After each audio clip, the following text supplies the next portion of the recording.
একজন মুখ্যমন্ত্রী কিভাবে বলতে পারে, কিভাবে একজন মুখ্যমন্ত্রী সেনাকে অপমান করতে পারে? উনি কেন বাইরে থাকবেন? উনাকে জেলে থাকা উচিত। যে সেনা কর্মীরা দেশের জন্য সীমান্ত রক্ষা করে, কি বলবেন যেভাবে পুলিশ বাধা দিচ্ছে? এখানে দেখুন, আমরা প্রতিবাদ করতে এসেছি। মমতা ব্যানার্জি বলেছিল 200 জন আমাকে দেখে ভয়ে পালিয়ে গেছে। আমরা তো অবসরপ্রাপ্ত, আমরা তো এসেছি আজকে এখানে প্রতিবাদ করার জন্য, আমরা ভয়ে পালাবো না। আর ভারতবর্ষের ইতিহাসে কোথাও ভারতীয় সৈনিক কোথাও পিছুপা হয়নি। আপনি দেখাতে পারবেন না 1947 থেকে 2025 পর্যন্ত ভারতীয় সৈনিক কোথাও পিছুপা হয়ে যায়নি। আপনি কার্গিলের লড়াই তো দেখেছেন, কত হাজার ফিট উপরে বসছিল ভারতীয় সৈনিক, নিচে ছিল, দখল হয়েছে, পিছুপা হয়নি। সেনাবাহিনীকে এরকম রাজনীতিকরণ ভারতের অন্যান্য রাজ্যে তো এরকম ভাবে দেখা যায়নি, কি বলবেন এটা নিয়ে? এটা তো একটা নজির। মমতা ব্যানার্জি তার রাজনৈতিক বেনিফিটের জন্য, রাজনীতিকরণের জন্য সৈনিককে অপমান করতে করতে সৈনিককে অপমান এবং দেশদ্রোহী কথাবার্তা বলছেন। উনি দেশদ্রোহী যেভাবে কথা বলেন, একজন মুখ্যমন্ত্রী হয়ে সর্বোচ্চ পদাধিকার হওয়া সত্ত্বেও উনি এইভাবে কথা বলছেন। উনাকে তার এই গৌরবময় জায়গায় থাকার কোনো অধিকার নেই। এই চেয়ারে বসার যে অধিকার উনি কিন্তু নিজে থেকেই ছিন্ন করেছেন। ও শুধু সময়ের অপেক্ষা, ওই গদি থেকে উনাকে নিচে নামানোই আমাদের কিন্তু এবারে লক্ষ্য। তাহলে আপনি কি মমতা ব্যানার্জিকে একজন দেশদ্রোহী বলছেন? একদম দেশদ্রোহী উনাকে বলছি। এবং উনার যে আরো চেড়ি চামুন্ডা আছে যারা বলছে যে স্বরাষ্ট্রমন্ত্রীর গলা কেটে দেবো, প্রধানমন্ত্রীকে নাকি কোমরে দড়ি বেঁধে তুলে আনবো, এই যে নোংরা ভাষা, এই যে নোংরা সংস্কৃতি, এটা ভারতবর্ষের সংস্কৃতি নেই। আর এটাতে উনাদের বাইরে ঘোরার কোনো অধিকার নেই। এভাবে যারা কথা বলে, সৈনিককে যারা অপমান করে, তাদের জেলে থাকা উচিত। যেভাবে আজকে বাধা দিচ্ছে, পাল্টা কি আপনারা মমতা ব্যানার্জির বিরুদ্ধে বা পুলিশের বিরুদ্ধে মামলা করার কথা ভাবছেন? মামলা দেখুন, এখানে পুলিশের কত মামলা কি আছে জানি না, এদের মামলার কিছু হয় না। এরা সুপ্রিম কোর্ট পর্যন্ত, যদি আপনি সঠিক থাকেন তবুও সুপ্রিম কোর্ট পর্যন্ত আপনাকে হারানোর জন্য চলে যাবে। জনগণের পয়সা নিয়ে খেলছে এরা। সুপ্রিম কোর্টে হাজারো কেস, যারা চোরের পক্ষ দিয়ে এরা লড়ছে। তো এই সরকারকে আমাদের কোনো রকম ভরসা নেই। আমরা প্রয়োজন হলে মামলাও করব। আর এই পুলিশকে আমরা ভয়ও করি না। আমরা সৈনিক থেকে রিটায়ার্ড এসছি, আমরা টায়ার্ড এখনো হইনি। আমরা রিটায়ার্ড হয়েছি, এখনো টায়ার্ড হইনি। এই মমতা ব্যানার্জিকে এই পদত্যাগ করানোর পরে আমরা যে যার কাজে যাব। তাহলে কি মমতা ব্যানার্জির বিরুদ্ধে কোনো দেশদ্রোহীর মামলা করার কথা ভাবছেন? অবশ্যই করা উচিত, অবশ্যই করা উচিত। এভাবে ভারতীয় সংস্কৃতিকে, পশ্চিমবাংলা সংস্কৃতিকে এইভাবে অবক্ষয়ে নিয়ে যাওয়া যাবে না। একজন মুখ্যমন্ত্রী কিভাবে বলতে পারে, কিভাবে একজন মুখ্যমন্ত্রী সেনাকে অপমান করতে পারে? উনি কেন বাইরে থাকবেন? উনাকে জেলে থাকা উচিত। এখানে দাঁড়িয়ে মুখ্যমন্ত্রী মমতা ব্যানার্জি যেটা বললেন যে তাকে দেখে 200 জন সেনা নাকি ভয়ে পালিয়েছেন, কি বলবেন? সেনা পালিয়ে যাওয়ার ইতিহাস উনার কাছে, উনাকে খুঁজে দিতে বলুন, কোথায় ভিডিও দিতে বলুন, উনি দেখাতে পারবেন সেনা পালিয়ে গেছে। সেনা নির্দেশে চলে। আর ভারতীয় সেনা 1947 থেকে এখনো পর্যন্ত লড়াই করে আসছে, বর্ডার রক্ষা করে আসছে। এক কপর্দক জমিন যতদিন থেকে 2014 থেকে এখনো পর্যন্ত এক কপর্দক জমিন কিন্তু ছিনিয়ে নিতে পারেনি। যদি ছিনিয়ে নিয়ে থাকে জমিন, সেটা কিন্তু ওদের ইন্ডিজোটের সময় গেছে, আমাদের জমিন গেছে।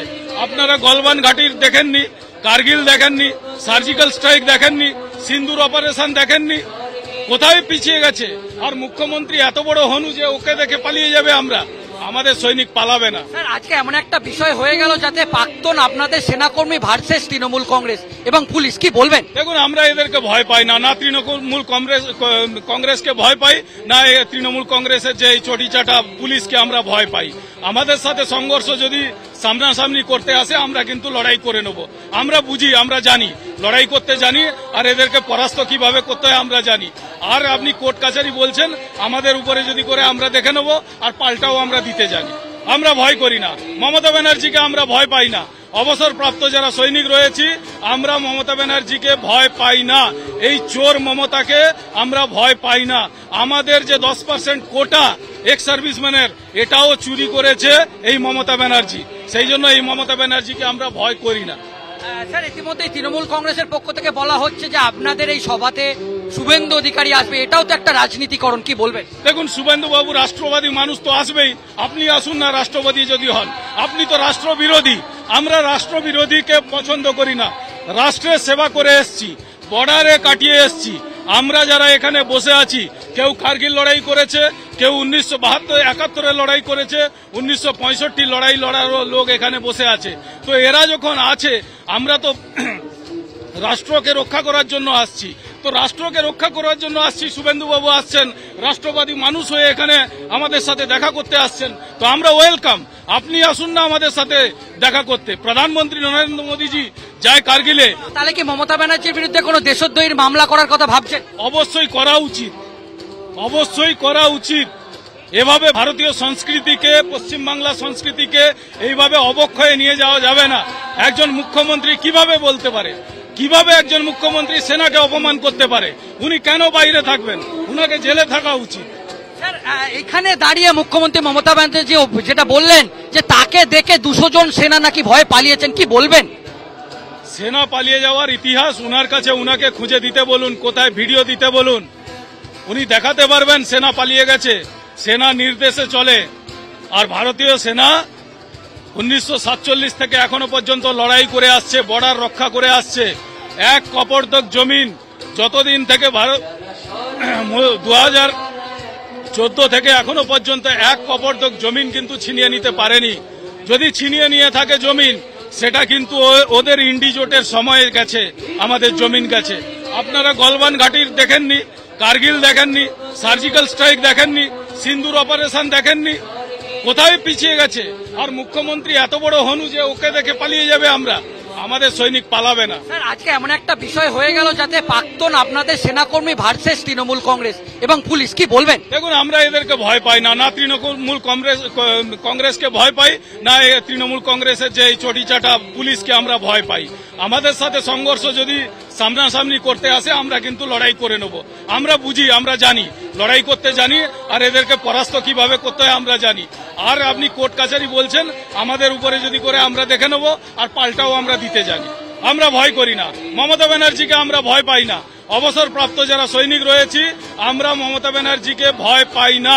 এই চোর মমতাকে আমরা ভয় পাই না। আমাদের যে 10% কোটা এক্স সার্ভিসম্যানের, এটাও চুরি করেছে এই মমতা ব্যানার্জি।